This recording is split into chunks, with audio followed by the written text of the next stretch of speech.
Hello, hey there, and how's it going, everyone? Hope you guys are having a wonderful day so far. For this YouTube video, I'm going to be showcasing a Blender project that I've recently worked on. This is a waterfall simulation that I've decided to try and recreate.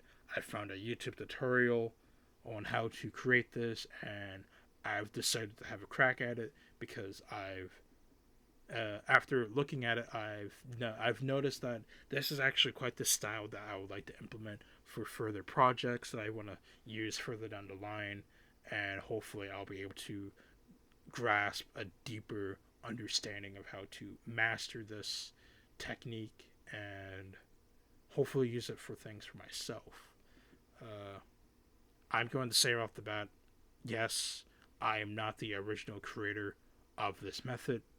I'm going to be showing a I'm going to be showing the original YouTube video and the description just for those that might be going around saying that I'm copying, pasting other people's work, you know, all for like other things. That no, I'm not going around copying multiple different people's works just so I can do it for myself.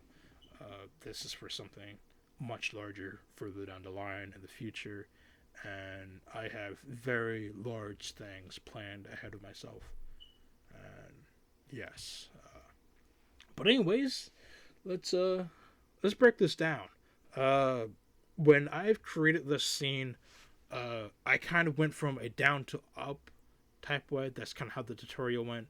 But I'm going to be explaining this from up to down instead because it's a lot more simpler.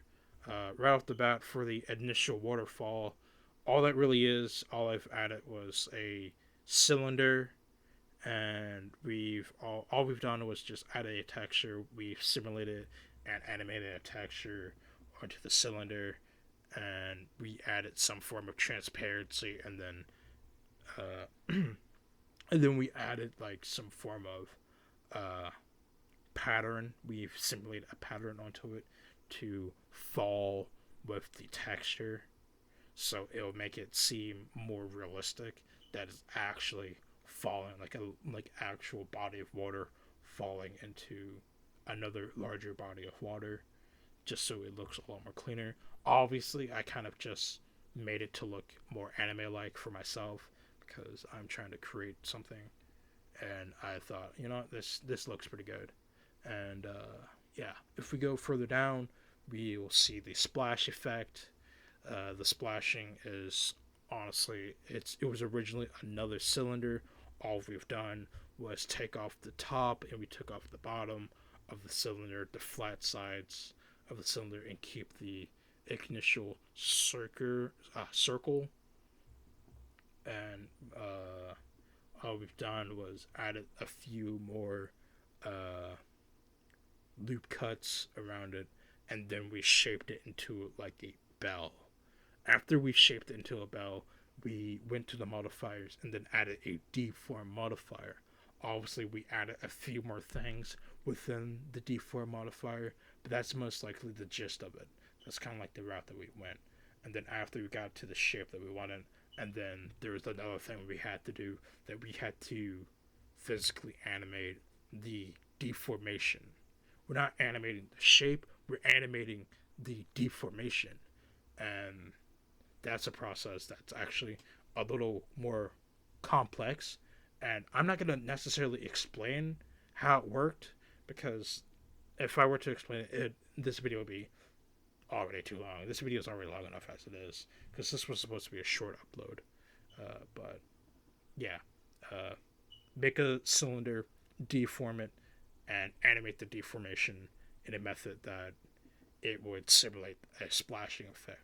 Obviously, I've copy and paste the shape itself. After I've done it, after I animated it, I've copy and pasted a few more times, like two more times, just to fill it in, because that's what we did. We kind of added two. I didn't want to add two more, but just so it would look right, I added two more just in case.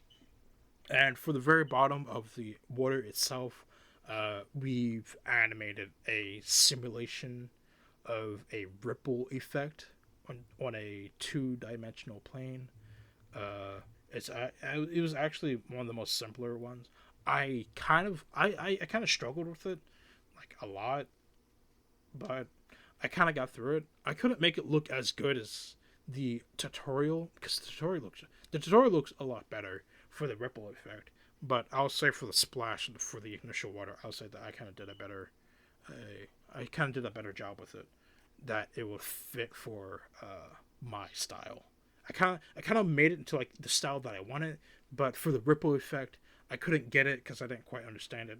It was a little more. It wasn't as complex as the initial waterfall because that took significantly more steps, as you can see, because of the amount of nodes that went into the initial waterfall. But but the initial ripple effect, it's it's a little different. But yeah, that's kind of just all I really want to say. That's kind of all I want to go over. There's going to be other videos that I'm going to post. I don't know when, but I'm going to post more videos like this. I may not go into detail too much, but I'm most likely going to come show and drop it off. So yeah, that's it. Catch you all later. Have a nice day, and Dubstep Way out.